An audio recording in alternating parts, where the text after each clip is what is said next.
la Pascua de los judíos, y subió Jesús a Jerusalén, y halló en el templo a los que vendían bueyes, ovejas y palomas, y a los cambistas allí sentados. Y haciendo un azote de puertas, echó fuera del templo a todos, y las ovejas y los bueyes, y esparció las monedas de los cambistas, y volcó las mesas, y dijo a los que vendían palomas: quitad de aquí esto, y no hagáis de la casa de mi padre casa de mercado. Entonces se acordaron sus discípulos que está escrito: el celo de tu casa me consume. Y los judíos respondieron y le dijeron: ¿qué señal nos muestras ya que haces esto? Respondió Jesús y le dijo: destruid este templo y en 3 días lo levantaré. Dijeron luego los judíos: en 46 años fue edificado este templo, y tú en 3 días lo levantarás. Mas él hablaba del templo de su cuerpo. Por tanto, cuando resucitó de entre los muertos, sus discípulos se acordaron que había dicho esto, y creyendo la escritura y la palabra que Jesús había dicho. Hasta aquí el evangelio para este domingo.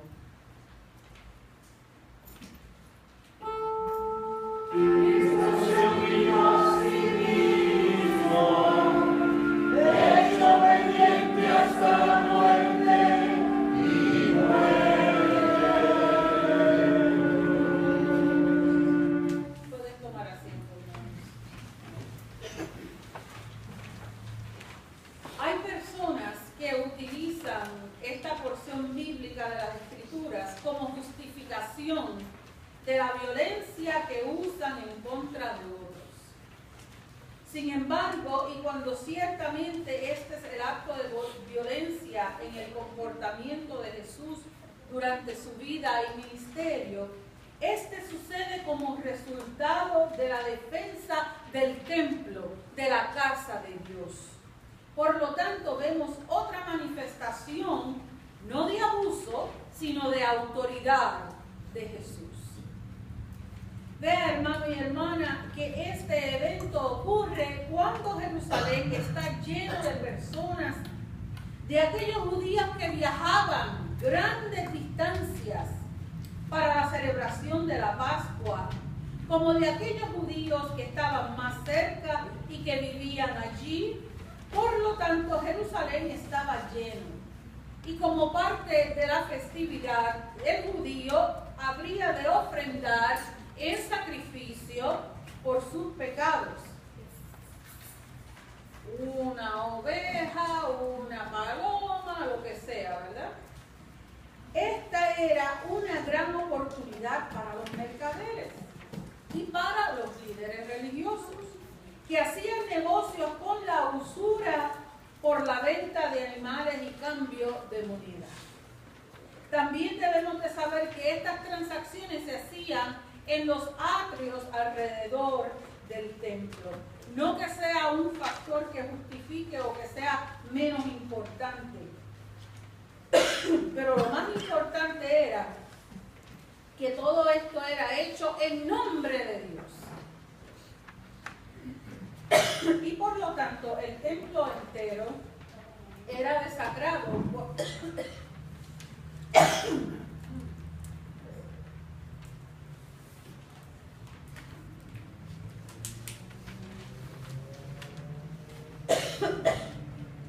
Por lo tanto, el templo entero era desacrado por el abuso al creyente de parte de los líderes religiosos.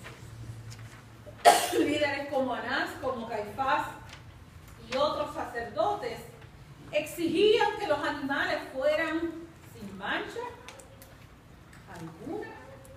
Pero fíjense lo que pasaba. Las personas que venían de largas distancias con sus animales y demás sabían de estas exigencias y demás porque es parte de la cultura. Sin embargo, esos líderes ya le habían dado instrucciones a estos mercaderes de que encontrasen alguna cosa que les iba a dar a ellos el motivo para vender sus animales. Y para colmo los vendían a unos precios exorbitantes, muy elevados. ¿Y a quién usted se cree que esa ganancia iba a pasar? A lo mejor una peseta al mercader, pero el resto era para los líderes. Así que era un negocio redondo. Por otra parte, el templo se había convertido en un lugar cualquiera, menos un lugar de recogimiento y de adoración. Ciertamente se justifica que el verdadero Cordero Pascual entrase allí y sacara fuera a todo aquel que estuviese faltando el nombre de Dios, para que así Él, siendo el Cordero del sacrificio, sin mancha alguna, pudiese cumplir con su ministerio. Así que Jesús va allí y limpia de toda falsedad este templo, casa de oración, casa de Dios. Y sin hablar de iglesia alguna, hermano, porque ese no es el propósito, y sin hablar de denominaciones particulares, hay que ver qué parecido existe entre varias iglesias y la descripción de estas, en las cuales tú encuentras luces de show, ¿verdad? Tú encuentras orquestas completas y artículos llamativos, los cuales, eso es lo que llama a la juventud ahora. Y se convence uno de que aquello que está aquí al frente es la adoración fidedigna y justa para los tiempos en que estamos viviendo. En lugar de encontrar un lugar de remanso, de paz, que tanto necesitamos en los días que vivimos. Porque fuera, ahí tenemos toda la algarabía, todo el escándalo que tú quieras y más. Sin embargo, hay que dedicar el tiempo al Señor y sobre todo respetarlo en su casa. No se da cuenta el ser humano que busca o que se le atrae, se le llenan los ojos con esas luces espectaculares en los templos, ¿verdad? Digo yo decirle los templos, pero bueno, en esas iglesias, que eso es precisamente lo efímero, que solo el mensaje de la cruz, hermano y hermana, de Cristo, nos lleva verdaderamente al reino de los cielos. Por lo demás, es todo mentira, es todo chantaje emocional, es todo manipulación de la mente, hermano y hermana. No se deje engañar por lo llamativo. Ahora que su corazón sí reconozca la palabra fiel, el mensaje fiel de Cristo Jesús. Es hermoso adorar a Dios de múltiples maneras. Por eso uno no critica, ¿verdad?, a los demás, pero hay que hacer la salvedad. Sin embargo, cuando la alabanza interfiere con su comunión con Dios, con dejar de escuchar lo que Dios te quiere decir, cuando interfiere con el desarrollar esa intimidad entre el Padre Celestial y su creación por responder a la euforia de la adoración, pues entonces estamos actuando ciertamente como esos mercaderes y necesitamos que venga Jesús y nos destruya lo que no tiene valor en nuestras vidas, lo que nos distrae para nuevamente enfocar nuestra mirada a Dios. Así que si en algún momento viene y nos jamaquea el Señor, nos puede hacer un gran favor. Porque muchas veces uno dice, pero ¿por qué me pasa esto? ¿Por qué me pasa lo otro? Y no se da cuenta que es porque Dios lo quiere, porque Dios lo ama, porque Dios no se ha dado, no ha echado las manos para arriba ni ha sacado como en el boxeo la toalla, ¿verdad? No, Dios persiste. Dios es un Dios persistente para que usted sea salvo, Así que el jamaqueo que Dios nos pueda hacer en cualquier momento, hermanos, es más que buena noticia. Quiere decir que aún le importamos a pesar de lo que somos, a pesar de lo que hacemos o a pesar de lo que dejamos de hacer en su nombre. Que aún Él quiere esa relación con nosotros y nos da la oportunidad de un nuevo comienzo. En el día de hoy el Espíritu Santo nos invita a examinar estos eventos de manera especial y muy pocas veces hablados, o nada más, casi siempre se habla en esta temporada. Claramente vemos que Jesús, a través de sus actos, hace algo para remediar y reformar una situación la cual demostró o nos dio el ejemplo del celo que el creyente debe de tener por las cosas de Dios. Muchas veces hemos ya diluido tanto el celo que nosotros debemos de mantener por Dios, que damos como bueno cualquier cosa que pase, de la manera que pase. Bueno, por lo menos están yendo a la iglesia, bueno, por lo menos están, ¿verdad? Y uno viene y se conforma con eso. No, Señor, uno debe ser celoso de guardar la fidelidad a Dios. Como entonces es ahora, y Jesús no nos dejó solos, nos envió al Espíritu Santo para remediar nuestra situación. La persistencia de pecar de manera voluntaria, de manera intencional y de no escuchar su voz, nos hace a nosotros caer en esas cosas efímeras que ahora son aceptables en la religión. Sin embargo, el Santo Espíritu, sabiendo cómo somos, nos toca en nuestra fibra del corazón. Y cuando hay algo que está mal, nosotros como que sentimos, caramba, esto no está bien. No es porque nosotros podemos hacerlo, es porque el Espíritu Santo nos mueve a ese reconocimiento. Cristo tiene celo por su Padre. De igual manera tiene celo, hermano y hermana, por ti y por mí, por cada uno de nosotros, porque cada uno de nosotros le pertenecemos a Él y estamos en peligro de perdernos constantemente. El celo de Jesús por su Padre y por su casa y por ti y por mí, fíjese qué grande es que lo llevó a la cruz del Calvario. Ese no es un celo malo. Ese es un celo por amor. Amor puro y amor íntegro. Habrán algunos que digan, bueno, yo amo a mi esposa, por eso, fócata, le hincho el ojo. O lo mismo las esposas, no, yo lo amo, por eso, fócata, le hincho el ojo, si está mirando, está de ojo alegre. ¿Verdad? Porque así son. Habrán algunos que dirán eso. Pero yo les recuerdo, hermano y hermana, que hay que ver qué clase de amor uno tiene y qué clase de justificación uno tiene, porque, ¿se acuerda cómo estudiamos en el Apocalipsis? Cualquier obra que provenga de ser humano está tintado, está tocado por nuestra propia agenda.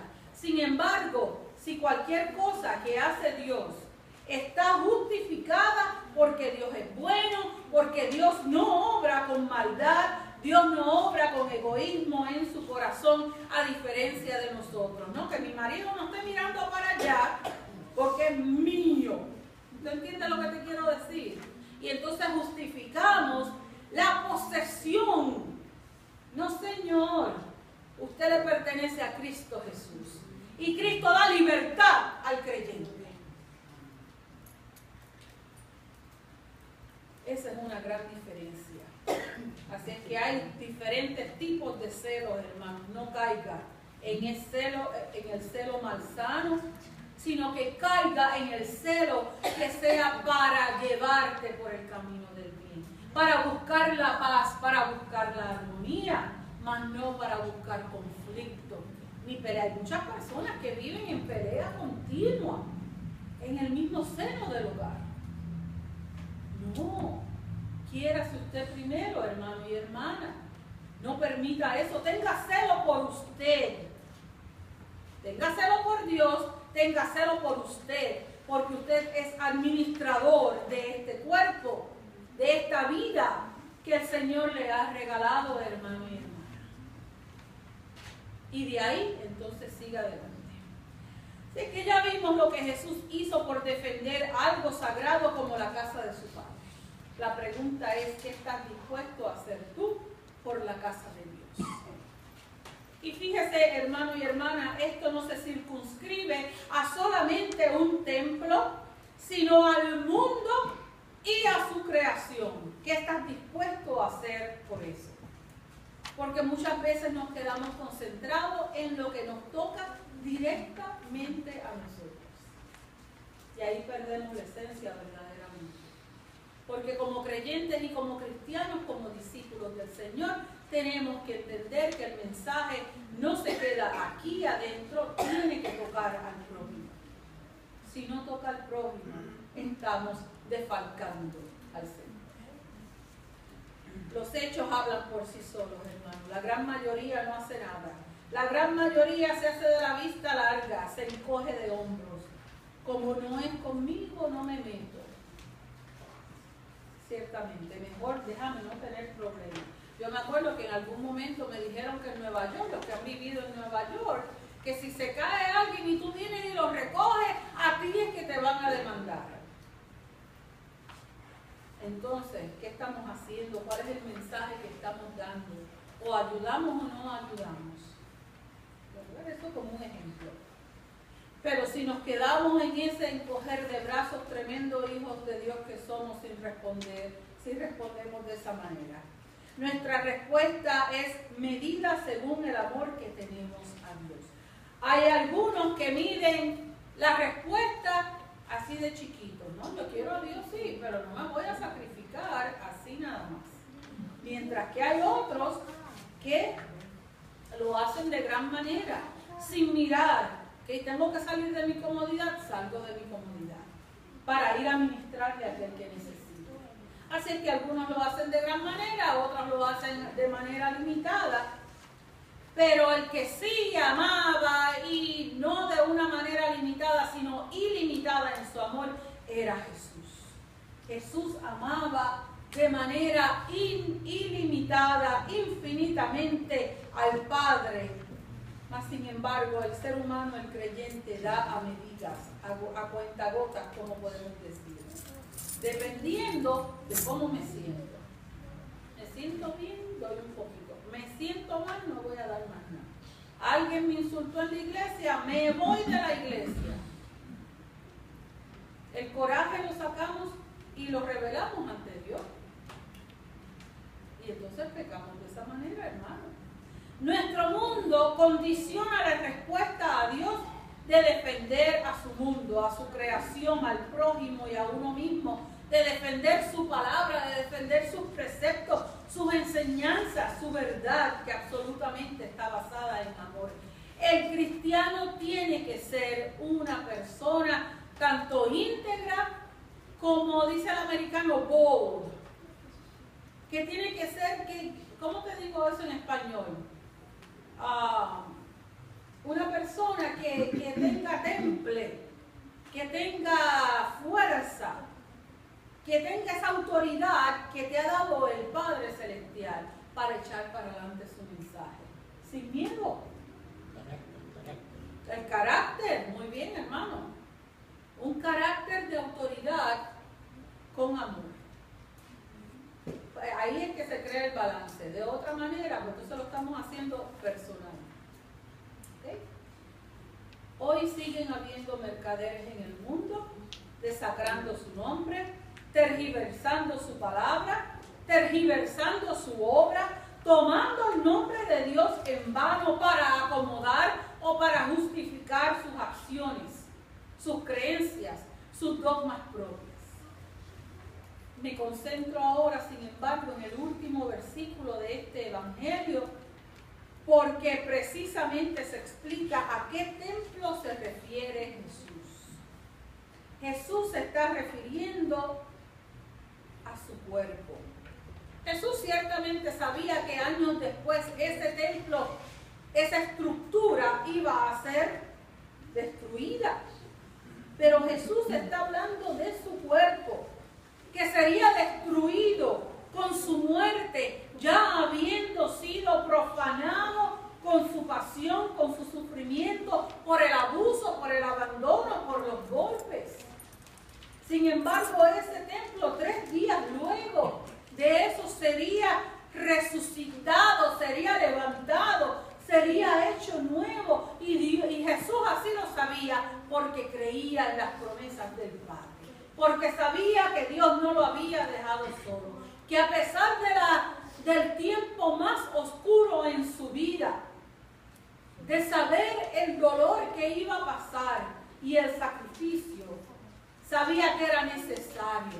Y que en 3 días el Padre, según prometido y según así había sido dicho anteriormente en las profecías, lo iba a levantar, lo iba a glorificar, lo iba a hacer nuevo. Su restitución será la creación de un nuevo templo.